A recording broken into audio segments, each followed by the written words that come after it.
mengadakan inovasi-inovasi terbaru dalam rangka untuk meningkatkan pemungutan pajak. Yang biasanya nunggak, diusahakan semuanya tidak nunggak, sekalipun tidak 100%. Yang biasanya ada kendaraan plat merah itu nunggak, ya dipacu kita untuk bayar. Dalam rangka untuk menutupi mengurangi ini.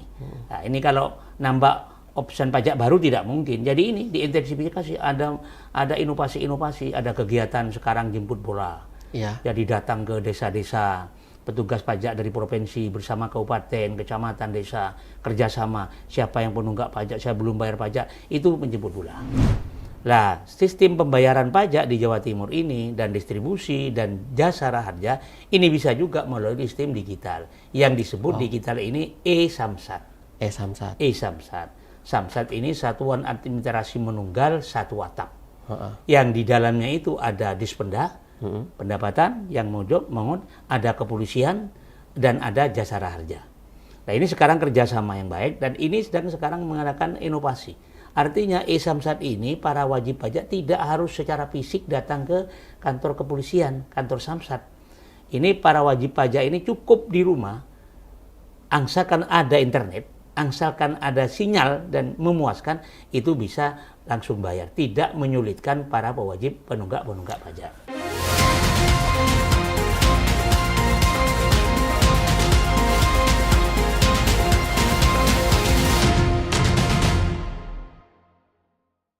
Dengan penuh dedikasi dan komitmen terhadap pembangunan bangsa, inilah sosok tokoh yang telah mengabdikan lebih dari separuh hidupnya untuk masyarakat dan dunia legislatif. H.M. Hasan Irsyad, S.H., MSI, lahir di Probolinggo, pada tanggal 7 Juli 1950, perjalanan hidup beliau dimulai dari pendidikan dasar di tanah kelahirannya. Tahun 1963, beliau menamatkan pendidikan di SR Ibtidaiyah, kemudian melanjutkan ke jenjang Tsanawiyah dan lulus pada tahun 1967. 2 tahun berikutnya, beliau menyelesaikan pendidikan di tingkat aliyah pada tahun 1969. Meski aktif dalam dunia politik sejak usia muda, semangat beliau untuk terus belajar tak pernah padam. Tahun 2002, di usia yang matang, beliau meraih gelar sarjana hukum dari Fakultas Hukum. Tak berhenti di situ, 2 tahun kemudian, beliau menyelesaikan studi pascasarjana pada program Magister Administrasi Publik tahun 2004. Karir politik beliau dimulai pada tahun 1977 sebagai anggota DPRD Kabupaten Probolinggo dari fraksi Golkar.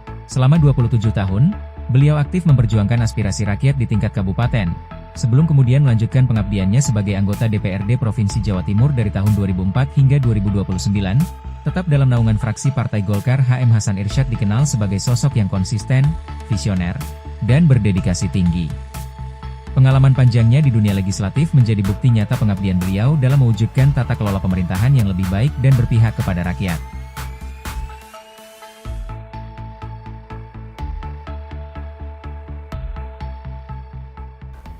Halo pemirsa Tribuners dari Tribun Jatim Network.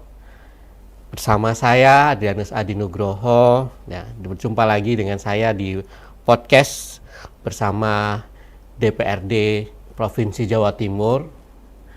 Hari ini kita akan membahas soal pajak daerah dan retribusi daerah di Provinsi Jawa Timur. Ini tema yang begitu seksi teman-teman, karena sebagaimana kita tahu bahwa pajak daerah dan retribusi daerah adalah motor utama dalam pembangunan di Jawa Timur. Dan aturan terkait pajak itu sendiri juga sudah ada di Peraturan Daerah Jawa Timur nomor 8 tahun 2023 yang mencakup berbagai jenis pajak daerah, dari pajak daerah, kemudian pajak usaha, ada juga pajak kendaraan bermotor, bea balik nama, dan sebagainya. Dan pajak ini memiliki peranan penting juga dalam pembangunan, sebagaimana yang saya jelaskan tadi. Dan hari ini ya sudah hadir bersama kita anggota Komisi C DPRD Jawa Timur, Bapak Hasan Irsyad, SH, MSI. Assalamualaikum, Mbak. Waalaikumsalam, Pak Aldi. Kita akan membahas tema yang menurut saya seksi nih, Pak, karena pajak. Dan tahun kemarin Gubernur saat itu di jabat PLT Pak Adi Karyono juga sudah menyampaikan bahwa tahun 2024 capaian PAD kita tinggi, melebihi ekspektasi dan melebihi 100%. Nah, tapi di tahun 2025 nih Pak, sebagaimana kita tahu bahwa ada perbedaan mendasar dan kemungkinan ada kekurangan sampai triliunan rupiah. Nah, mungkin Pak Hasan bisa cerita sendiri Pak nanti ya, karena ada pemberlakuan aturan yang berbeda gitu. Nah, tapi sebelum itu ya kita harus jelasin dulu Pak. Sebenarnya di Jawa Timur ini Pak ya, dan Komisi C, jadi pemerintah Provinsi Jawa Timur dan Komisi C itu dalam pajak ini posisinya seperti apa nih Pak? Gitu. Terima kasih Maldi. Saya diberi kesempatan untuk podcast di Tribun Jawa Timur ini. Ya. Sebelum ke tentang masalah pajak di Provinsi Jawa Timur, kebetulan saya sebagai anggota Komisi C di DPRD Provinsi Jawa Timur, kami informasikan dulu Pak Aldi bahwa di DPRD Jawa Timur ini 120 anggota. Jadi komisinya itu ada 5. Kalau bisa dihuruf dengan A, B, C, D, E. Ya. Komisi A itu komisi 1 istilahnya yang membidangi tentang masalah peraturan, hukum, dan perundang-undangan. Kemudian komisi B, komisi 2 istilahnya, yang membidangi masalah ekonomi, berkait dengan masalah perdagangan dan dengan masalah pertanian, peternakan, dan lain sebagainya. Komisi C nanti dulu. Komisian D itu adalah komisi 4, itu yang membidangi tentang masalah pembangunan. Dan komisi E itu membidangi tentang masalah kesejahteraan masyarakat, pendidikan, dan kesehatan. Lah kami sendiri ada di komisi C. Komisi C ini adalah satu komisi sesuai dengan peraturan Perda 44 ayat 3 huruf C, peraturan DPRD nomor 1 tahun 2004, bahwa komisi C ini adalah komisi yang membidangi tentang masalah keuangan, yang bertugas untuk mengumpulkan uang dan didistribusikan kepada teman-teman komisi yang lain. Bidang kami di komisi C ini sesuai dengan Perda 44 itu, peraturan DPRD 44, bahwa saya adalah membidangi komisi terkait dengan masalah keuangan dan perbankan, dan yang terkait dengan masalah perpajakan dan distribusi, dan terkait dengan masalah perusahaan daerah dan badan usaha daerah, kemudian terkait dengan perusahaan patungan, kemudian terkait dengan pemegang kas dan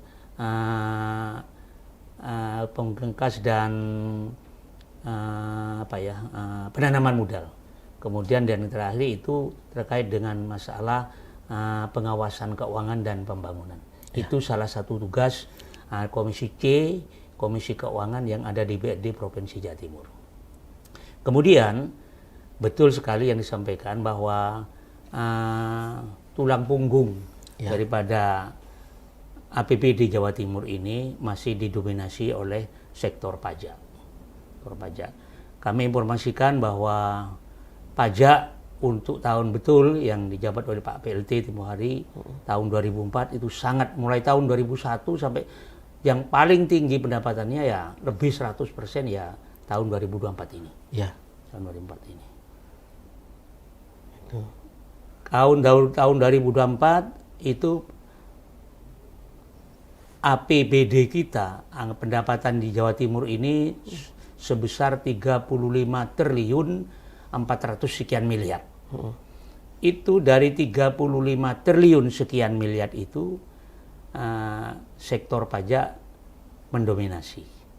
Sektor pajaknya sekitar 19 triliun sekian dan distribusinya sekitar 3 triliun 88 sekian. Jadi pada tahun 2004 belum ada Undang-Undang 1 tahun 2022, belum ada opsian pajak, itu kita sangat hebat sekali. Dan pendapatan di Provinsi Jawa Timur pada tahun 2004 sangat signifikan sekali. Itu Pak Adi. Sampai 35 triliun itu Pak ya? Sekian miliar. Pak, kalau ini kita ngomong sebelum tahun 2025 ya Pak ya. Jadi ketika di periode sebelumnya Bapak juga di Komisi C kan? Oh enggak, saya sebelumnya enggak. Oh enggak, tapi apakah ya ada kendala nggak sih Pak dalam sektor pajak meskipun kita mencapai 100% gitu ya. Iya. Ada kendala nggak Pak yang ditemukan dari analisa Bapak gitu, ada analisa di Komisi C saat itu? Mungkin nilai positif sama negatifnya Pak. Iya. Dari Makasih Pak Haldi. Jadi kalau kendala setiap musim anggaran ada. Plus minusnya ada. Tahun 2004 sektor pajak itu dari PKB dan BPNKB itu berlomba-lomba bayar. Karena diperkirakan takut naik drastis pada tahun 2025. Sehingga teman-teman wajib pajak itu berlomba-lomba bayar pada tahun 2024. Apa pajak kendaraan bermotor, apa biaya balik nama nomor kendaraan, itu berlomba-lomba bayar. Nah, di balik itu sektor positifnya. Di balik itu ada segi negatifnya. Apa? Ya teman-teman yang memang kendalanya sampai sekarang masih menjadi kendala sekalipun tidak dominan, itu kan masyarakat Jawa Timur masih belum sadar bayar pajak secara keseluruhan. Masih ada kendala untuk bayar pajak karena bayar pajak karena tidak punya uang. Ada memang tidak bayar, ada memang lupa, dan ada yang memang pura-pura lupa. Itu merupakan kendala. ya. Dalam rangka untuk meningkatkan pendapatan pada tahun 2024. 2024. Ya. Nah, kemudian ketika option pajak diberlakukan, artinya tahun 2025 ini sudah berlaku. Berarti ada yang hilang dong Pak nih. Itu berapa banyak Pak kira-kira Pak? Dengan option pajak ini kalau dulu 35 triliun sekian miliar PAD kita, APBD kita tahun 2024, sekarang ini menjadi 28 triliun sekian miliar. Itu masih asumsi Pak ya? Bukan, itu sudah dimasukkan dalam anggaran. Oh gitu. Sudah diproses dalam anggaran APBD tahun 2025. Sebelum PAK ini, sebelum Agustus, Januari sampai Agustus. Itu posisi kekuatan anggaran Jawa Timur ini tahun anggaran 2025 ini 28 triliun sekian miliar. Nah, ini memang ada aturan baru tentang Undang-Undang Nomor 1 tahun 2002 tentang hak keuangan pemerintah pusat dan pemerintah daerah. Nah, yang dulunya yang istilahnya ini option pajak. Option pajak kendaraan bermotor dan option BPNKB. Dua ini saja option. Hanya dua, pajak disebut di sini tidak. Pajak kendaraan bermotor dan BPNKB, biaya balik nama nomor kendaraan. Nah, ini ada aturan semacam ini. Jadi yang dulunya provinsi itu memperoleh hasil 70%, nah dengan option ini kabupaten kota yang memperoleh 70%, dulu kabupaten kota dapat 30%, sekarang provinsi yang dapat 30%. Itu dengan option ini. Pajak. Nah, otomatis kan ada tadi kalau dari 25 ke 28 berarti ada sekitar 7 triliun nih Pak, iya, yang menghilang. Apa sih Pak kira-kira dampaknya ini yang dibaca oleh Komisi C? Memang kalau turunnya APBD kita, PAD kita, pendapat asli daerah kita dari 24 ke 25 dengan option ini turunnya tidak 7 triliun, turunnya 4 triliun 200 berapa miliar begitu. Jadi itu memang setelah option itu dipelajari, dikaji. Ya memang berdampak sekali dalam rangka untuk membiayai kebutuhan fiskal di Jawa Timur, sangat berdampak sekali. Di lain itu, dalam rangka untuk memacu agar supaya tidak terlalu jurangnya terlalu dalam, kita adakan inovasi-inovasi. DPR mengadakan semacam mendorong pada UPD, dapat eksekutif, agar supaya mengadakan inovasi-inovasi terbaru dalam rangka untuk meningkatkan pemungutan pajak. Yang biasanya nunggak, diusahakan semuanya tidak nunggak. Sekalipun tidak 100%. Yang biasanya ada kendaraan plat merah itu nunggak, ya dipacu kita untuk bayar. Dalam rangka untuk menutupi mengurangi ini. Nah, ini kalau nambah option pajak baru tidak mungkin. Jadi ini diintensifikasi, ada inovasi-inovasi, ada kegiatan sekarang jemput bola. Ya. Jadi datang ke desa-desa, petugas pajak dari provinsi bersama kabupaten, kecamatan, desa, kerjasama. Siapa yang penunggak pajak, saya belum bayar pajak, itu menjemput bola. Itu termasuk dengan ini yang hari-hari ini kita sedang ramai dibicarakan itu soal pemutihan Pak. Iya, pemutihan. Itu bagian dari inovasi ini berarti ya? Iya Pak. Bagian dari inovasi. Nah Pak, kalau menurut Bapak sendiri ya, apakah dengan fiskal yang itu kebutuhan apakah dengan PAD yang turun tadi yang tinggal 28, kebutuhan pokoknya Jawa Timur kayak pendidikan, kemudian mungkin pelayanan dan mungkin kesehatan itu semuanya sudah tercukupi, Pak. Iya, iya. Memang dengan dengan pemutihan pajak. Nah, pemutihan ini sudah berlaku kurang lebih 10 hari di Jawa Timur ini. Ini pemutihan ini memang belum dirasakan sampai oleh masyarakat secara luas di Jawa Timur. Yang sekian ribu, sekian 38 kabupaten kota secara keseluruhan sampai ke tingkat pelosok belum mendengar, belum tahu ada pemutihan ini. Tapi sebagian sudah. Nah, kita anjurkan, kita sarankan kepada Dispenda dan kepada para dinas-dinas di provinsi agar supaya sosialisasinya lebih ditingkatkan lagi. Iya. Ini selain menguntungkan kepada wajib pajak yang kena nunggak pajaknya, kemudian kepada kita diuntungkan yang mestinya tidak bayar pajak akhirnya bayar. Sehingga memacu kita dalam rangka untuk mengurangi daripada penunggak-penunggak pajak. Di lain penunggak pajak sendiri juga membuat ringan, pumpung senyapak-senyapak ada ini kegiatan sampai akhir Agustus ini untuk ini pemutihan. Kemudian yang kedua, memang untuk anggaran tahun 2005 dengan Undang-Undang 122 ini dengan anggaran 28 triliun, ya kita ada semacam efisiensi. Tidak semuanya, kalau memang anggaran pendidikan tahun 2004 ya tentunya beda dengan antara tahun 2025. Ada efisiensi, mana yang prioritas, mana yang tidak prioritas, mana yang mendesak, itu dilaksanakan. Tapi kada semuanya, semua sektor dengan anggaran itu sesuai dengan struktur anggaran di belanja itu akan tetap terpenuhi, sekalipun tidak maksimal seperti tahun-tahun 2024. Pak, tadi kan disebutkan ya ada inovasi soal pemutihan gitu ya. Kalau dari kacamata Komisi C lagi, Pak ya, ada inovasi lain nggak, Pak ya, yang perlu pemerintah Provinsi Jawa Timur lakukan untuk mendongkrak pemasukan daerah, Pak?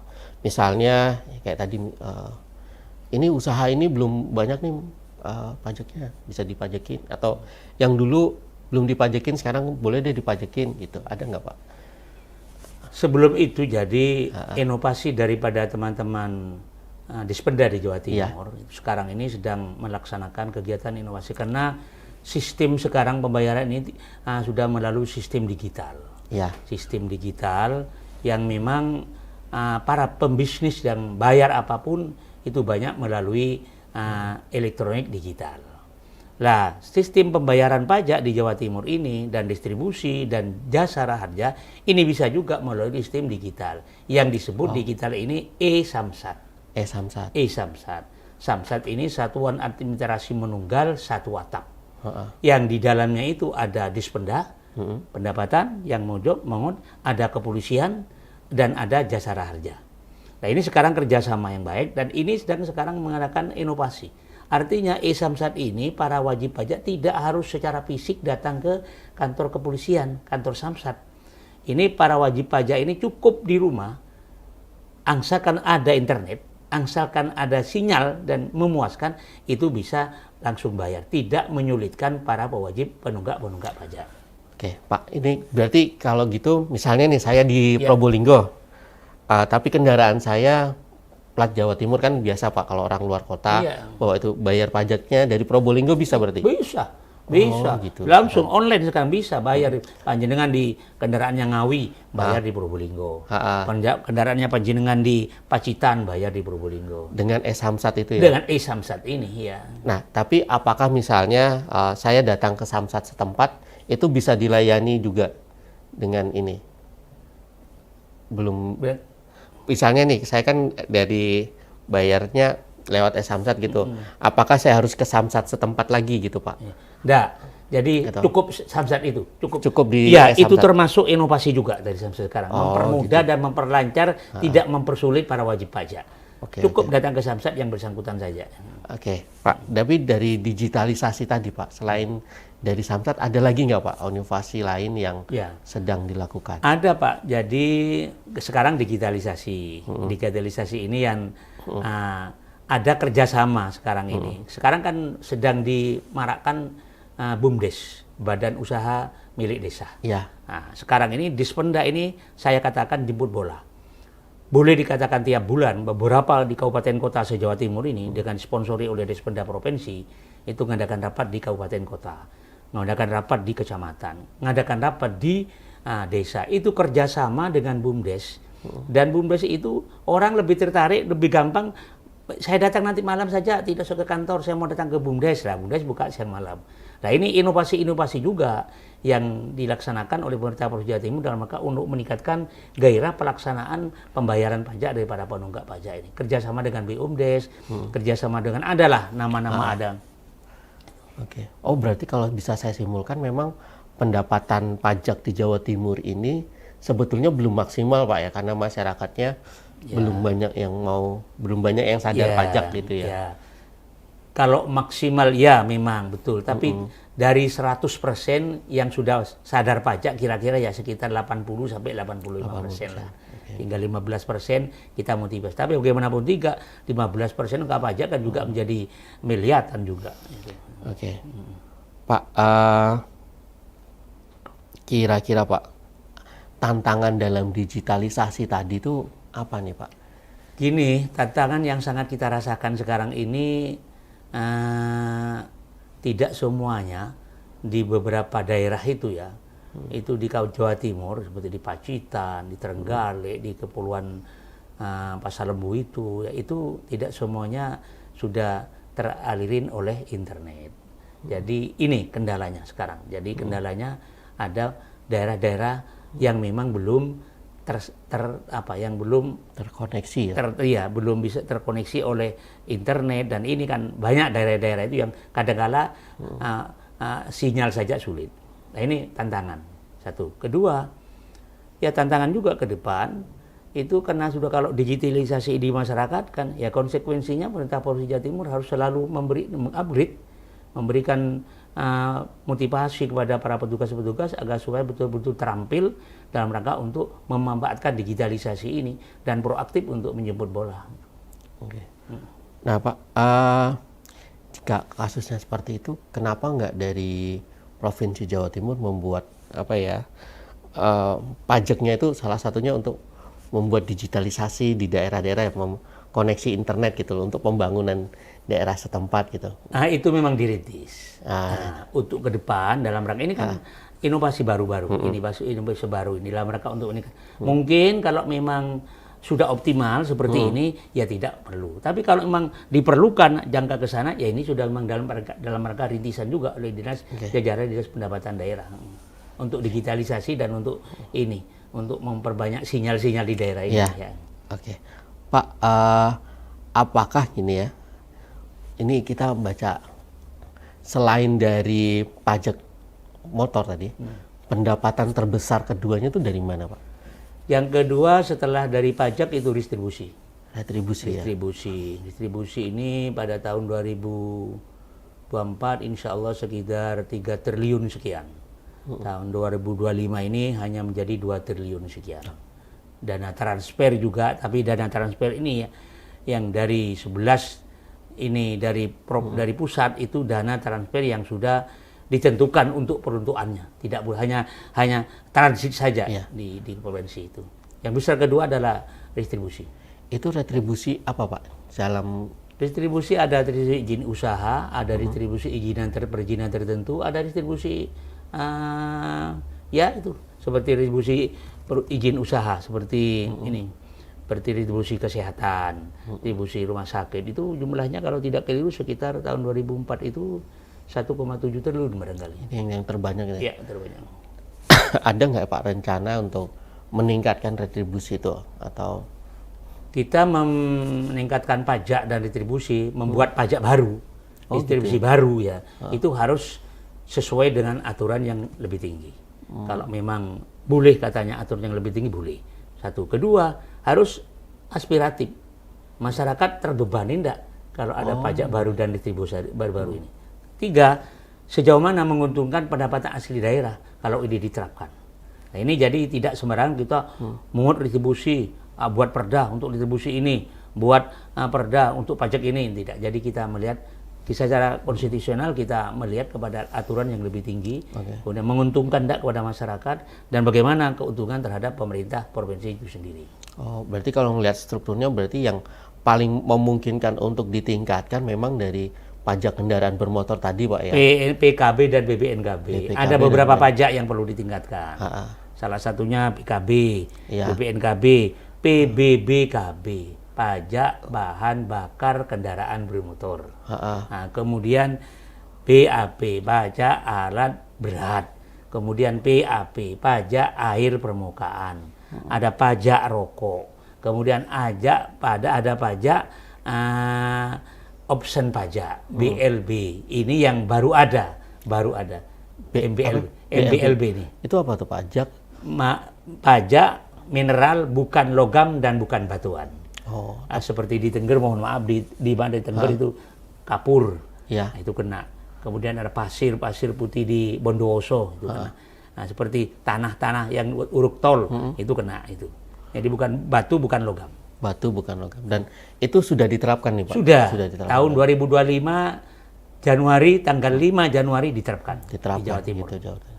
Dan itu yang kita harapkan untuk mendongkrak PAD ya. Sementara itu masih pun kecil, karena pajak baru. Pajak baru. Option baru. Tapi yang paling memungkinkan tuh memang dari kendaraan bermotor Pak. Memang yang dominan sekali tulang punggung kita ya PKB dan BPNKB ini. Oh, oke. Gitu. Nah, Pak, tapi dari untuk sosialisasi ke depan nih Pak. Iya.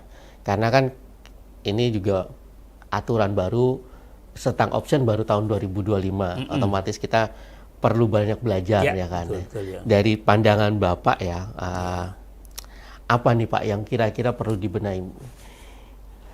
Yang perlu dibenahi untuk ke depan ini ya memang ini sistemnya agar supaya inovasi ini tetap digerakkan gitu. Ya. Dalam rangka untuk tiap tahun anggaran barangkali ada inovasi baru dalam rangka untuk meningkatkan terobosan sehingga pajak ini meningkat dari ketentuan pajak yang ada tercapai target. Distribusi pun juga demikian. Itu salah satunya memang harus ada kegiatan inovasi baru daripada petugas pajak untuk datang ke daerah istilahnya sambil ya proaktif menjemput bola lah. Gitu. Iya. Nah Pak, dari soal digitalisasi sendiri Pak, menurut Bapak selain e-Samsat bidang lain ada nggak Pak? Ada, ya selain e-Samsat karena sekarang kan banyak supermarket.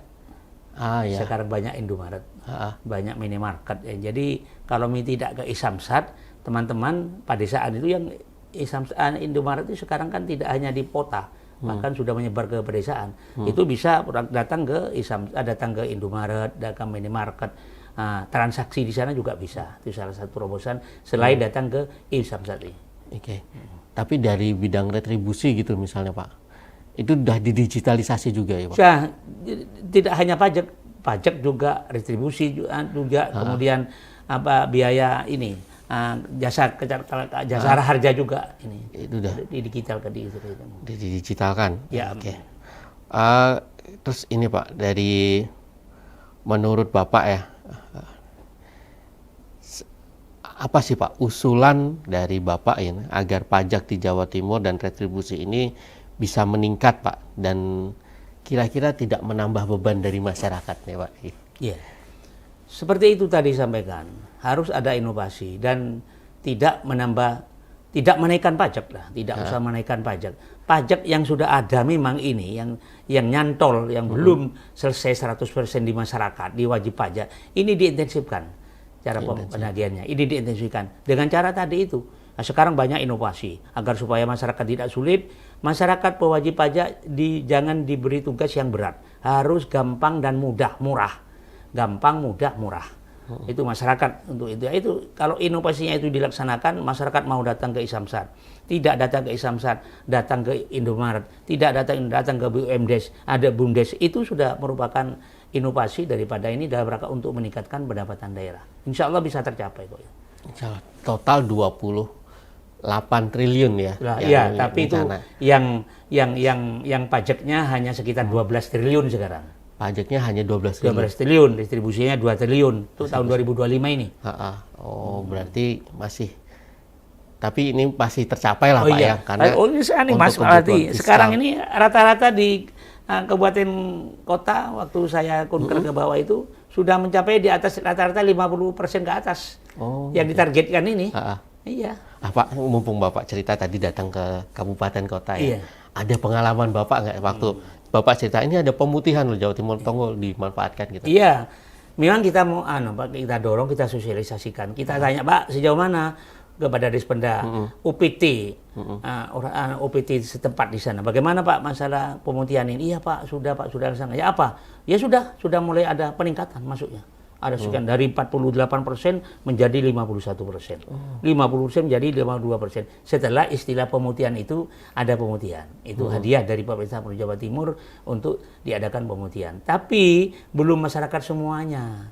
Masih perlu sosialisasi. Nah itu kita yang sarankan. Berarti apakah ini kita ngomong kota desa Pak ya? Apakah itu informasi itu sampai di kota aja nih Pak?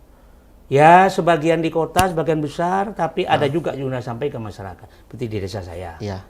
Itu kan saya selaku warga masyarakat yang kebetulan jadi anggota DPR. Kadang-kadang jadi pertanyaan, Pak, katanya ada pemutihan pajak Pak. Ya saya membayar, ya silakan datang.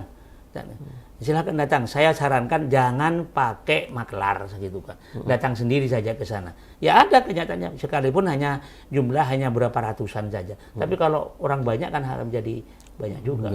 Iya. Baik Pak. Ya. Oke. Terima kasih Pak Hasan Irsyad atas ceritanya tadi soal pajak dan retribusi daerah di Jawa Timur.